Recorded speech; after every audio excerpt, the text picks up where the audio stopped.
বিদায়ী সেনাবাহিনী প্রধান জেনারেল এস.এম. শফিউদ্দিন আহমেদ ২৩ জুন শিখা অনির্বাণে পুষ্পস্তবক অর্পণের মাধ্যমে শ্রদ্ধা নিবেদন করেন।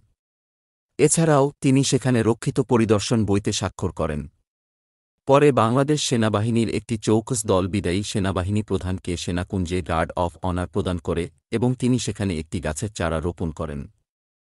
এছাড়াও সেনাবাহিনী প্রধান এদিন নৌবাহিনী প্রধান এডমিরাল এম নাজমুল হাসান ও বিমান বাহিনী প্রধান এয়ার মার্শাল হাসান মাহমুদ খানের সাথে বিদায়ী সাক্ষাৎ করেন। সাক্ষাৎকালে তারা পারস্পরিক কুশল বিনিময় করেন।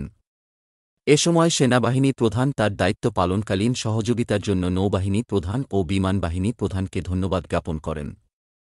পরবর্তীতে বিদায়ী সেনাবাহিনী প্রধান জেনারেল এস.এম. শফিউদ্দিন আহমেদ সেনাবাহিনী প্রধানের সচিবালয়ে নবনিযুক্ত সেনাবাহিনী প্রধান জেনারেল ওয়াকারুজ্জামান এর নিকট দায়িত্ব হস্তান্তর করেন। দায়িত্ব হস্তান্তরের পর বিদায়ী সেনাবাহিনী প্রধান জেনারেল এস.এম. শফিউদ্দিন আহমেদকে সামরিক রীতিতে বিদায় জানানো হয়। এ সময় ঢাকা সেনানিবাসে কর্মরত জ্যেষ্ঠ সামরিক কর্মকর্তাগণসহ অন্যান্য কর্মকর্তাগণ এবং প্রিন্ট ও ইলেকট্রনিক মিডিয়া ব্যক্তিত্ব উপস্থিত ছিলেন।